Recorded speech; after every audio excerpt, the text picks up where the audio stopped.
Centro storico, Villa Seta, Viale Le Dune e Quadrivio Spinasanta, ecco i lavori che prenderanno il via entro l'anno. È stato approvato dalla Giunta Comunale di Agrigento il programma triennale delle opere pubbliche 2018-2020.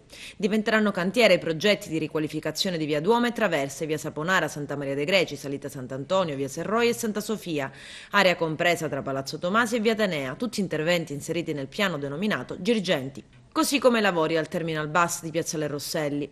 A questi interventi si aggiungerà anche la riqualificazione di Piazza della Concordia Villa Seta, finanziato grazie al bando Periferie 2015 per un importo di circa 2 milioni di euro. Secondo quanto previsto dal piano triennale delle Repubbliche, inoltre verrà avviato il recupero del manufatto sotto il Viale della Vittoria.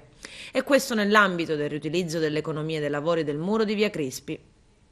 Un ulteriore intervento finanziato con fondi dall'assessorato regionale alle infrastrutture è previsto per la riqualificazione del Viale Le Dune, per il quale si sta cercando di ottenere i necessari pareri. Presenti anche gli interventi per il miglioramento della qualità della vita al Quadrivio Spinasante, in questo caso cercando di sfruttare i fondi delle misure compensative ANAS relativi al raddoppio della statale 640.